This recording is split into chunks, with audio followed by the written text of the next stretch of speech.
the bilateral chamber of commerce. The bilateral chamber of commerce, if you were to put it in my own estimation on a ranking amongst the chambers of commerce and the economic development organizations across the United States, I believe, and it is our considered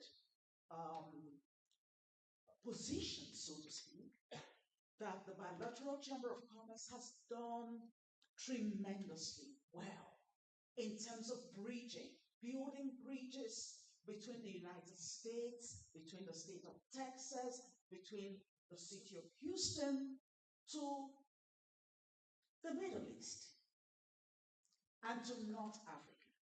Not many people know that Miss Ida Raisi has Tunisian, so she's African, and it is very befitting that this Lifetime Achievement Award and commercial diplomacy. Yes, we need to go into politics, we need to do this, we need to serve in the diplomatic corps, but there are people who are involved in commerce, trade and investment, and all of that, who are doing so much more to grow trade and investment between the United States and Africa as a continent, especially North Africa and all of the Middle East. For many of you, when you leave here, I'd love to challenge you to visit the website of the Bilateral Chamber of Commerce. That is when you will understand the depth of the work that Ida has done through her board of trustees and by sheer dint of hard work. And so today, distinguished ladies and gentlemen, she is the unsung hero. Yes. We would like to have you present this to Ida. Thank you very much. Lifetime Achievement Award, Commercial Diplomacy for Ida Raisi, the founder and the CEO of the Bilateral Chamber of Commerce. Congratulations. Would you love to say anything? So, Ariti, I just want to tell you, when I first met you, and I only met you very recently, I was blown away by your humility, your kindness, and your skills, and your uplifting spirit.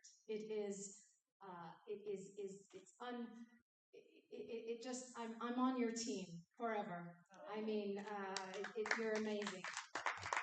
This is actually the third award of commercial diplomacy that I've received. The first was directly from the Department of Commerce 15 years ago. The second was from the Ministry of Trade for the United Arab Emirates for the work that I did between the US and the UAE. But I'll tell you why this one warms my heart and is the most meaningful. Long time ago, I was referred to as a bee by someone that I was buzzing around, I suppose, trying to get him involved and join the chamber, and he referred later to me as a bee, and I was thinking, what does he mean by that? Was I buzzing in his ear? Did he want to swat me away? What was it about? I kind of came to embrace that moniker because I truly was cross-pollinating. I was doing my best and through Houston, as a place where various countries from the Middle East, believe it or not, were not interacting, were not collaborating, these national oil companies, and they would do it here in Houston during the OTC. Very soon thereafter, the Nigerians heard about the MENA region event. They wanted to come, more cross-pollination. And then it was so many countries, which is when we became known as the Bilateral Chamber, because we realized that that's the way business is now being done. But when I walked into this room, I met my people, other bees, cross-pollinating themselves, doing this very thing, and I thought, that's what makes you special. Imagine if we continued this dynamic relationship that we've all established, because each and every one of you, I've learned so far, are doing your own work. And I'm truly honored to be a part of that, and I thank you so humbly. for including me. And I look forward to staying in touch with all of you. Let's be some busy bees together. This is not about self-glory. We need to have some more cross-pollination. Honestly, it's not about Ida, it's not about me, it's about Africa, it's about global partnerships for development in Africa, especially in the energy sector. Thank you very much. Thank you. Wow, ladies and gentlemen, that is a special moment right there. Thank you so much for being here. Thank you so much, co-chairs. You can go back to your seats. Yes, thank you, Willie. Thank you, Dr. Hao and Amy. You can go back to your seats for now. We will be inviting you back in a little bit. And of course, cross-pollinating is what women really know how to do the best. And who knows, sometimes maybe that is why, we are so intimidating to, the other member of the gender. But I'm not gonna, but there are some special ones like really Fabruga here, who and our e-social means founder right here. And indeed, actually, all the men in this room, I'm gonna say, including even our media guys, Tony has been with us in the oil and gas industry for almost 20 years now. He understands the meaning of cross-pollination. And so I want to say one thing, that because we are a sensitive gender, Dr. Gabeo said something really profound. We need to understand that it is time for us to be bold and do the influencing that we were created to do. We were created to be influencers, natural influencers with energy.